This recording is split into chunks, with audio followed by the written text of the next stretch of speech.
Hello everyone, আসসালামু আলাইকুম। Welcome back to my channel. আশা করছি যে যেখানে আছেন সবাই ভালো আছেন। আজকের আয়োজনে আছে একদম নতুন একটি পাকোড়া রেসিপি। এই পাকোড়াটি দেখতে যেমন সুন্দর, খেতেও দারুণ সুস্বাদু। আর পাকোড়া পছন্দ করে না এমন মানুষ খুব কমই খুঁজে পাওয়া যায়। এখন চলুন রেসিপিটি শুরু করি। এখানে আমি একটি বড় বেগুন নিয়েছি, গোল বেগুন। আপনারা চাইলে যে কোনো বেগুনই নিতে পারেন। বেগুনটি আমি প্রথমে ভালো করে ধুয়ে 4 টুকরো করে নিব। বেগুন আমরা সবাই জানি তরকারি, চচ্চড়ি, বেগুন ভাজা, কত রকমভাবে বেগুন খেয়েছি, কিন্তু কখনো পাকোড়া করে খেয়েছেন কিনা জানি না। আমি পাকোড়া আরও কয়েকবার খেয়েছি, আমার খুবই ভালো লাগে। এখন আমি বেগুনগুলো একটি মেশিনের সাহায্যে কুচিয়ে নিচ্ছি।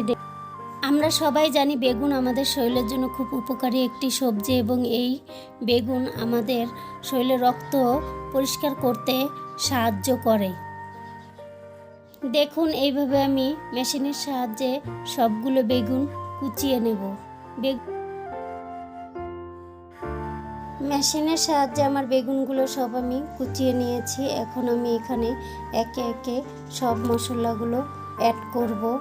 প্রথমে আমি দিয়ে দিব হাফ কাপ পরিমাণ পেঁয়াজ কুচি, এবং তারপরে দিয়ে দিব কাঁচামরিচ কুচি। এরপর দিব ধনিয়া গুঁড়া হাফ চামচ এবং লাল মরিচের গুঁড়া হাফ চামচ। লবণ দিয়ে দিব স্বাদ মতো, এবং দিয়ে দিব ভেষন হাফ কাপ। এরপর দিয়ে দিব ধনিয়া পাতা কুচি। এরপর দিয়ে দিব কিছু ছোট চিংড়ি। ছোট চিংড়ি আমার ঘরে ছিল, তাই আমি দিয়ে দিয়েছি। আপনাদের মন চাইলে দিবেন, না মন চাইলে না দিবেন। এবং এখন আমি উপকরণগুলো ভালো করে মিশিয়ে নেব। সবগুলো উপকরণ মেশানো হয়ে গেলে এগুলোকে 2 থেকে 3 মিনিটের জন্য রেখে দেব। এগুলোকে আমি মাখিয়ে 2 থেকে 3 মিনিটের জন্য রেখে দিয়েছিলাম। এখন দেখুন, এগুলো একেবারেই নরম হয়ে গেছে। এখন আমি এগুলো চুলায় নিয়ে যাব ভাজার জন্য। প্রথমে আমি চুলায় একটি কড়াই বসিয়ে সেখানে আমি 1 কাপ পরিমাণ তেল দিয়ে নিয়েছি। তেলটা গরম হয়ে গেলে সেখানে আমি পাকোড়াগুলো একে একে দিয়ে দিব। সবগুলো পাকোড়া দেওয়া হয়ে গেলে আমি এপাশ ওপাশ করে সবগুলো ভেজে নেব। দেখুন, আমার পাকোড়াগুলো এক পাশ হয়ে গেছে, আমি আরেক পাশ উল্টিয়ে দিচ্ছি। একটা একটা করে সবগুলো পাকোড়া উল্টিয়ে দিব। এই পাকোড়াটা যেমন মচমচে হয় তেমন খেতেও খুব ভালো লাগে। বেগুন দিয়ে যে এত ভালো পাকোড়া হয়, না ট্রাই করলে আপনারা বুঝতেই পারবেন না। দেখুন, আমার পাকোড়াগুলো এই পাশ ওপাশ দুপাশই হয়ে গেছে। এখন আমি পাকোড়াগুলো উঠিয়ে নেব এক এক করে।